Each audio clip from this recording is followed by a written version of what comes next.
호주에 가면은 워킹 홀리데이라고 하는 게 있습니다. 그게 뭐냐 하면은 청년들이 호주를 여행을 하는데 경비가 많이 들어가잖아요. 그러니까 나라에서 일을 하도록 만들었습니다. 이곳에서 일을 하면은 비자를 연장해주는 그런 일들이 있게 되죠. 그래서 사람들이 호주에 가서 일도 하고 또 돈도 벌고 여행도 하고 하는 이런 일들이 있습니다. 한 목사님 아들이 이 호주에 가서 이제 일을 하게 됐습니다.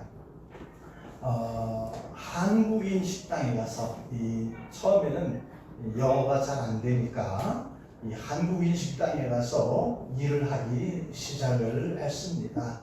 나름대로 열심히 했어요. 인정받는 일들도 있고 또 잘한다는 칭찬받는 일들도 있고 그래서 참 신이 나게 그렇게 막 일을 했습니다.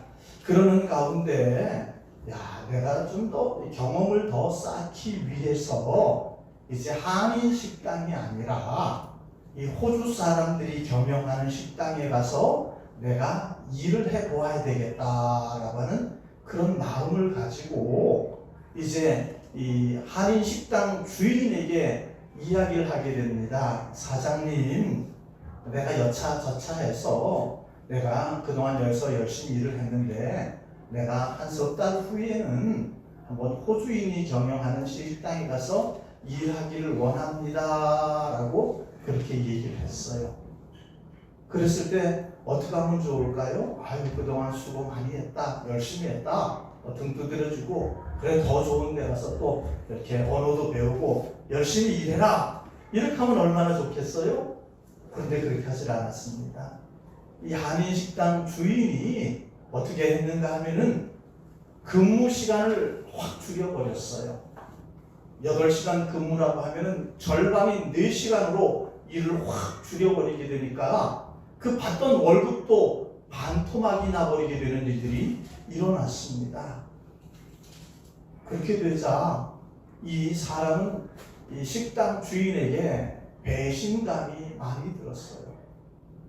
내가 그렇게 열심히 했는데 인정받고 잘한다고 칭찬받을 정도로 누구보다 열심히 그렇게 했는데 내게 돌아오는 것이 이것밖에 안 되나?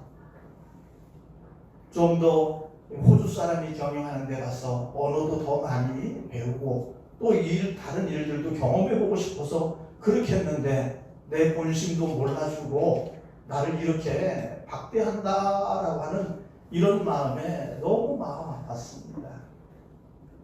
그래서 그 아픈 마음을 짜증나는 마음을 가지고 자기 아버지에게 이야기를 했어요. 자기 아버지는 목사님이라고 합니다. 목사님께 이야기를 했더니 그 목사님께서 자기 아들에게 그렇게 얘기하더랍니다. 아들아, 네가 직장 처음 구할 때 참 그때 너무 어렵지 않았느냐. 경력도 하나도 없고 나이도 어린 너를 아무도 써주지 않고 고용해주지 않았는데 그 한인식당 주인이 경력도 없고 나이도 어리고 아무것도 할 줄도 모르는 너를 그 식당으로 불러주어서 일을 하게 하지 않았느냐. 그때는 정말로 감사하지 않았느냐. 그렇게 물어보게 됩니다. 그때 처음 일을 할 때 그곳에서 감사했던 그 마음을 너는 아직도 가지고 있니? 라고 아버지가 물어보는 거예요. 그러니까 이 아들이 생각해 보는 거죠. 그때는 정말로 그런 것 같았는데 지금은 좀 그렇지 않은 것 같은 그런 마음이 들더랍니다. 또 그 아버지가 또 얘기하는 거예요. 아들아, 네가 성실하게 거기서 열심히 일했잖아. 열심히 일했는데 네가 거기서 무슨 대가를 바라고 일을 하지는 않았을 거 아니냐.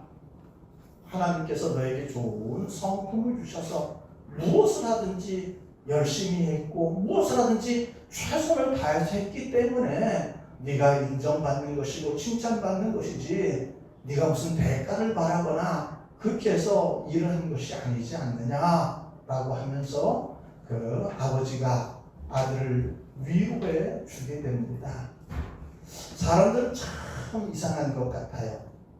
처음에 아무것도 없을 때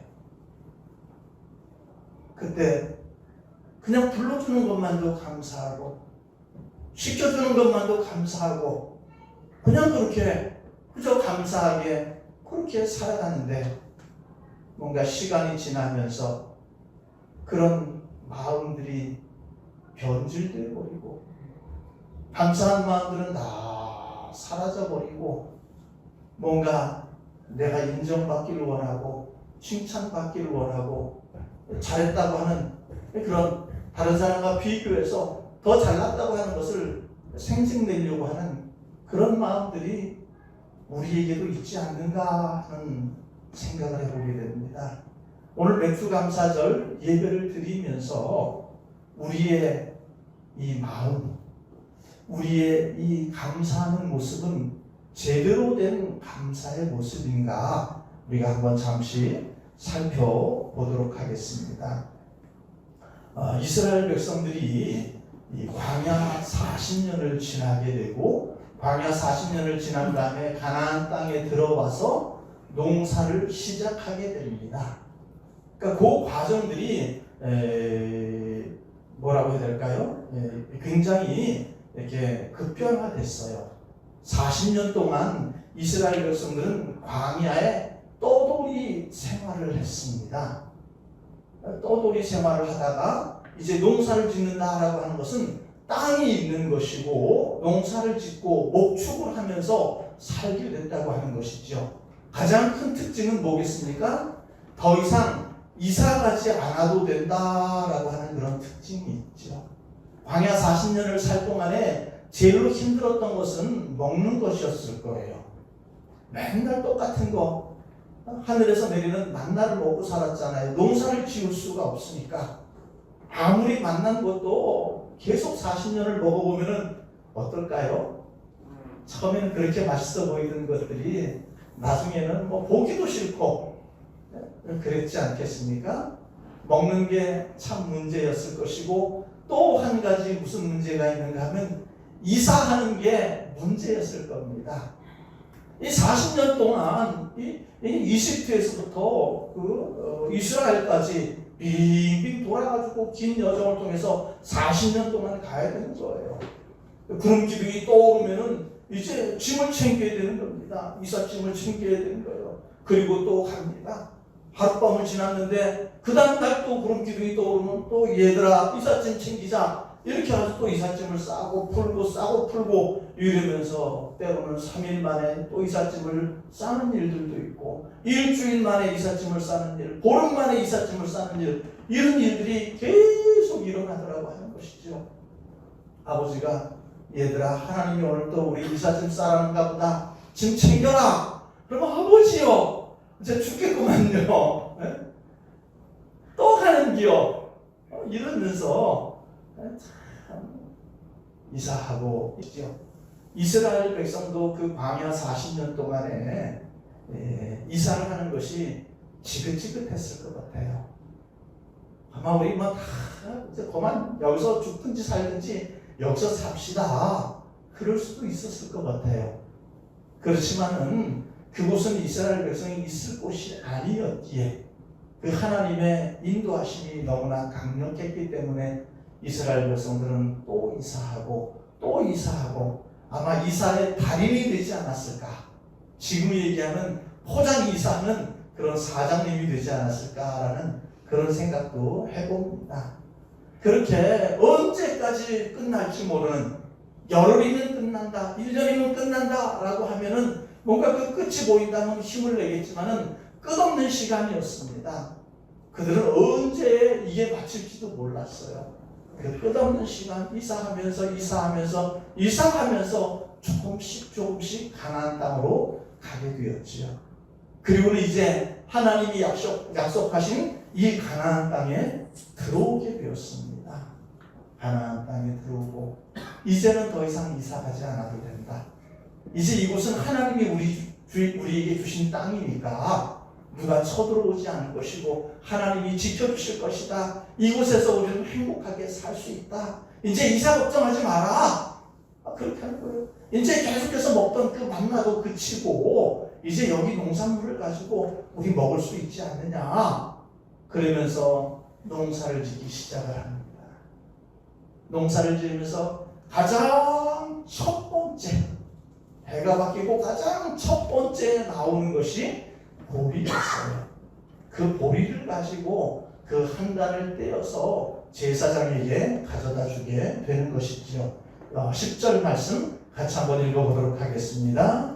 이스라엘 자손에게 말하여 이르라. 너희는 내가 너희에게 주는 땅에 들어가서 너희의 곡물을 거둘 때에 너희의 곡물의 첫 이삭 한 단을 제사장에게로 가져갈 것이요. 그래서 이 사람들은 첫 번째 농사를 짓고 그 곡식 한 단을 제사장에게 가져가서 하나님 앞에 맥주 감사 예배를 드리게 되는 거죠. 그 마음이 어떠했을까요? 내용이 중요한 게 아니라 그 마음이 어떠했을까? 지긋지긋한 그 광야 생활 이사하며 살았던 그 시간들, 먹을 것이 없어서 만나만 먹고 지겹도록 그렇게 살았던 그 시간들이 주마등처럼 팍 지나가는 겁니다. 물론 그곳에서도 하나님의 은혜는 있었지만 너무 힘들고 어려운 시간이었는데 이제 우리를 이 가나안 땅으로 인도해서 더 이상 이사가지 않고 더 이상 하늘에서 내리는 만나만 먹는 게 아니라 땅에서 나는 산물을 가지고 그것을 가지고 먹고 살 수 있다고 하는 것이 너무 행복한 일이었어요.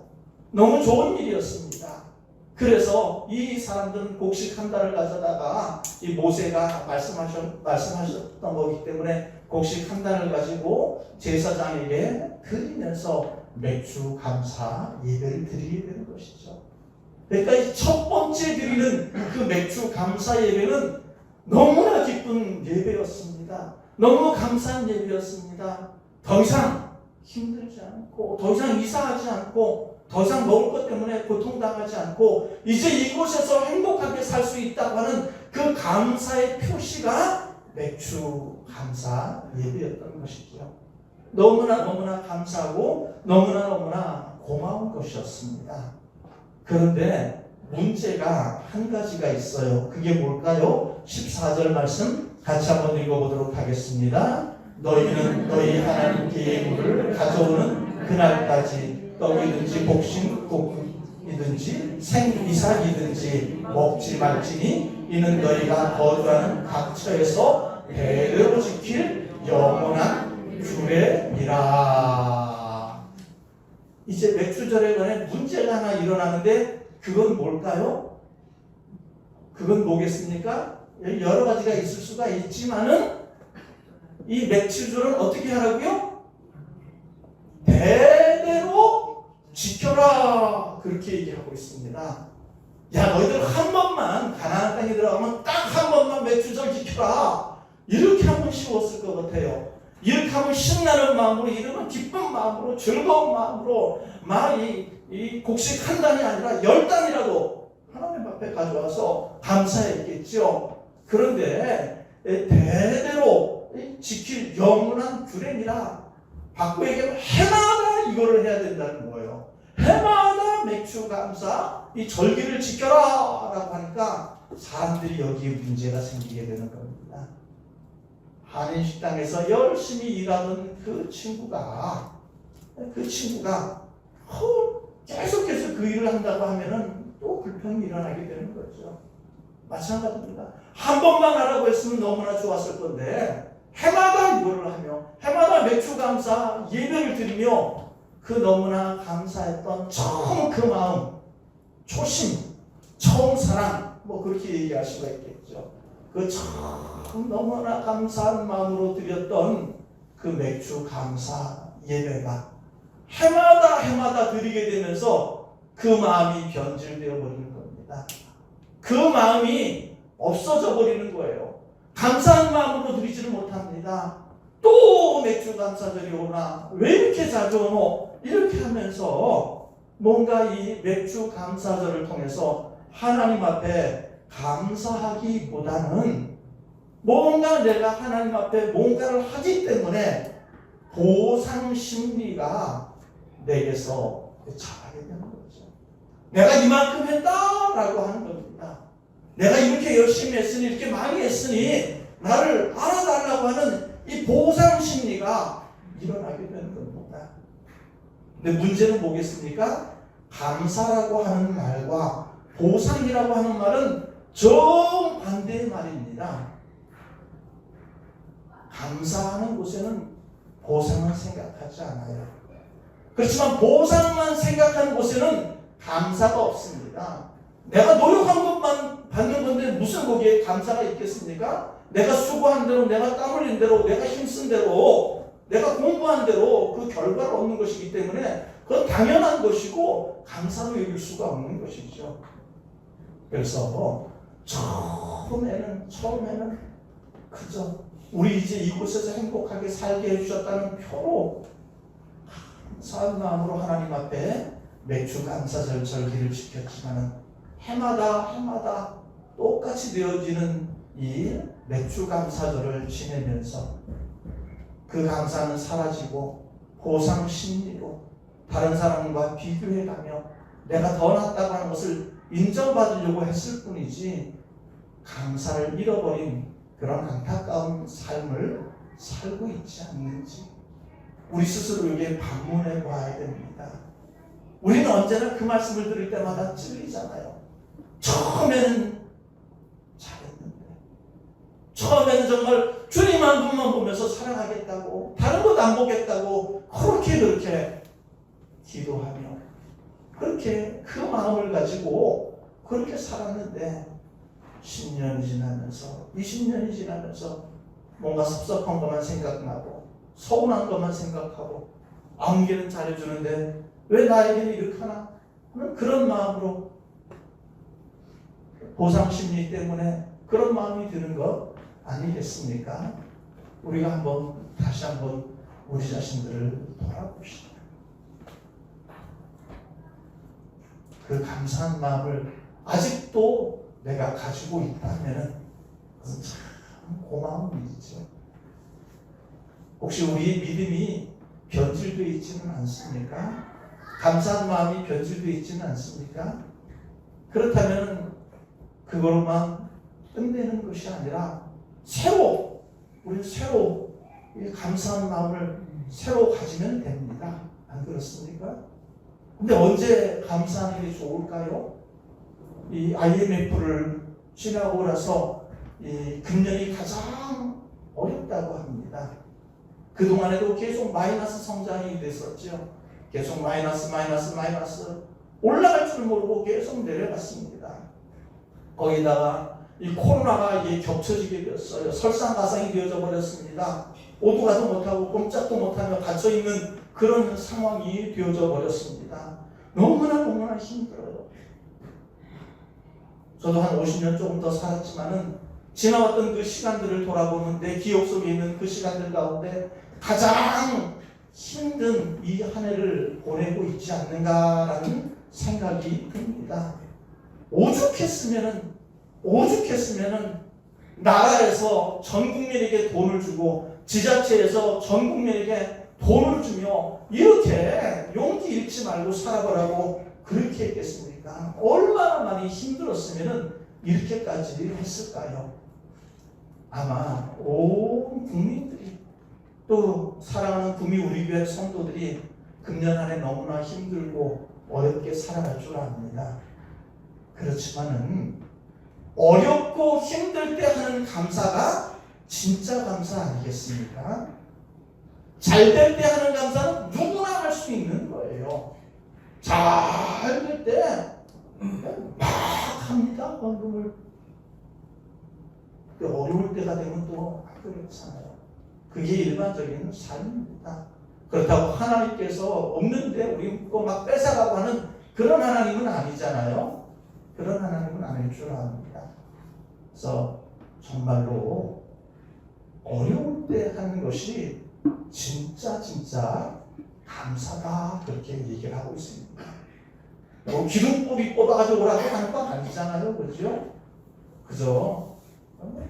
친구들과 만나서 밥 한 끼 식사할 정도, 그 정도로 하나님 앞에 뭐 감사하는 게 일반적인 거 아니겠습니까?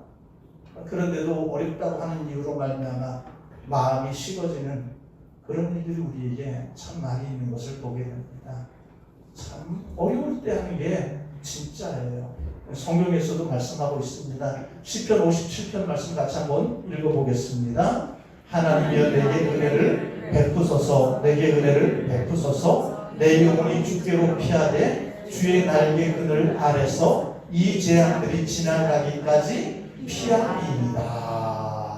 이 시편 57편 말씀은 무슨 말씀인가 하면은 다윗이라고 하는 사람이 사울에게 도망다니면서 굴에 갇혔을 때입니다. 굴에서 쉬고 있는데 그 굴에 사울이 자기를 잡으러 들어온 거예요. 이제 바꿔 얘기하면 뭐 안에 든 쥐가 됐습니까?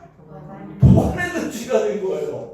이 다윗은 이제 큰일 났다, 잘못하면 죽는다라고 하는 것이죠. 너무나 큰 위기 가운데 있었는데 이때 하나님 도와주세요, 나 살려주세요, 막 그렇게 기도하는 겁니다. 나 피할 곳은 주님밖에 없습니다. 주의 날개 그늘에 나를 고이 품어주세요, 도와주세요, 그렇게 기도하는 거죠.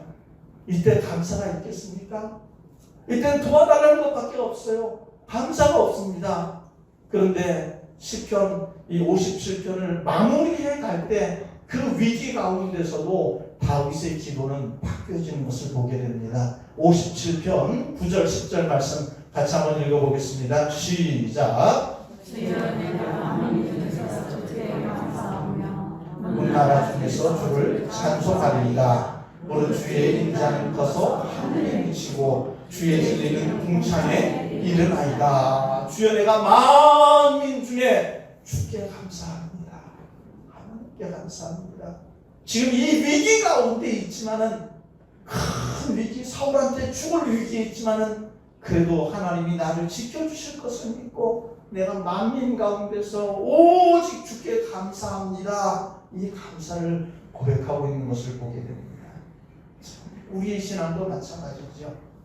위기 가운데, 힘든 가운데, 어려울 때 하나님 앞에 감사하는 것이 진짜 감사입니다. 요셉이라고 하는 사람 여러분들 아시죠? 요셉이라고 하는 사람이 애굽의 총리로 살았습니다. 총리로 살 동안에 자기 아버지 야곱이 죽었어요.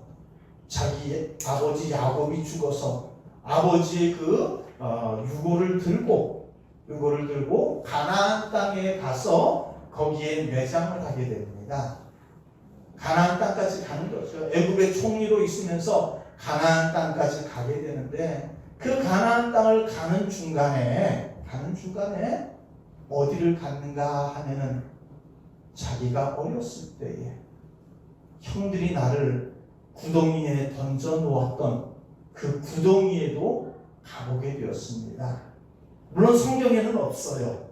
이스라엘 백성들에게 내려오는 구전으로 내려오는 그 구전 전승에 의하면은 이 요셉이라고 하는 사람이 자기 형들이 자기를 빠뜨렸던 그 큰 구덩이에 가고 왔다고 합니다. 어렸을 때 생각이 났겠죠. 여기서 죽는구나, 도와주세요 큰 소리를 쳐도 아무도 도와주지 않고 그저 죽음만이 기다리고 있는 그런 절박한 상황. 형들로부터 내가 이렇게까지 당한다라고 하는 것이 얼마나 안타까웠겠습니까? 그 구덩이 앞에 탁 가서 지나온 날들을 돌아보면서 이 형들이 과거에 저질렀던 그 악한 짓들에 대해서 굉장히 책망할 수도 있었지만은 요셉은 그렇게 하지 않았습니다. 그 구덩이 앞에서 과거를 돌아보며 하나님께 감사했답니다. 왜 그랬을까요? 이 구덩이가 없었으면 나는 평범한 목자로 이 세상을 살다가 인생을 끝냈을 텐데 형들이 나를 이 구덩이에 빠뜨리고 저 애굽의 노예로 팔아버렸기 때문에 지금의 내가 있다라고 하는 것이 너무나 고마웠던 것이죠. 똑같은 상황 가운데서 어떤 사람들은 원망하고 불평하는 일들도 있지만은, 똑같은 상황 가운데 있지만은 감사할 때, 다른 사람이 감사하지 못할 때 그 어려운 가운데서 하나님께 감사하면은 하나님께서 그걸 얼마나 기뻐하시겠습니까? 그 사람들을 외면하시겠습니까? 아닙니다. 하나님은 찾아오셔서 요셉을 붙잡아 주신 것 같이 하나님 앞에 감사하는 자들을 붙잡아 주실 줄로 믿습니다. 더 좋은 일들로 많이 베푸시고 은혜를 베푸실 줄로 믿습니다. 사랑하는 성도 여러분, 이제 맥주 감사절을 우리가 지내면서 우리의 처음 가졌던 그 감사하는 마음, 주님만 바라보며 살겠다는 그 첫사랑의 마음들이 우리에게 변질되어져 있지는 않습니까? 보상 심리로 서운해할 때가 많이 있지는 않은가요? 하나님은 우리에게 보상 심리 그런 것에 대해서는 말씀하지 않습니다. 물론 하나님은 아주 냉정한 하나님이 아니에요. 후히 되어 흔들어 넘치도록 채우시는 너무나 좋으신 하나님 아니겠습니까? 우리가 보상 심리 따지지 않아도 하나님 우리의 행한 거 다 아시고 우리에게 행한 대로 우리에게 갚아주시는 하나님입니다. 그런데 우리는 뭐 좀 했다고 뭐 생색을 내고 뭔가 칭찬받으려고 하고 뭔가 보상 심리 속에서 괜히 서운해하고 섭섭해하고 그렇게 하면서 감사가 사라져버리는 잘못된 삶을 살고 있다면 우리는 돌이켜야 됩니다. 힘들고 어려워요. 아무것도 없어요. 어떻게 감사하라고요? 나 못해요. 그렇게 하는 사람들도 있지만 아무것도 없는 가운데서도 감사하는 사람이 있습니다.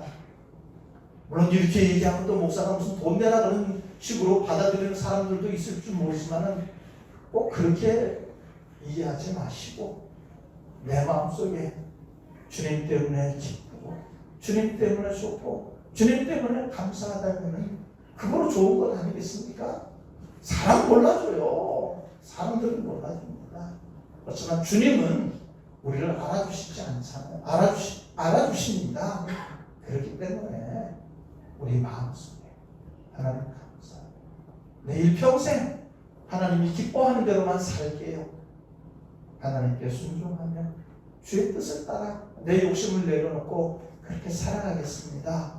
그렇게 되어지면 하나님께서 얼마나 기뻐하시겠습니까? 똑같은 맥주 감사절을 지내면서 불평과 원망과 자기 자랑으로 이 맥주 감사를 지내기보다 잊혀졌던 그 감사를 다시 회복하고 식어졌던 그 사랑을 다시 회복하고 그 초심으로 돌아가서 오직 하나님만 사랑하며 하나님만 기쁘시게 하는 그런 참다운 그런 삶을 살아가는 감사의 삶을 살아가는 여러분과 제가 되어야 될 줄로 믿습니다.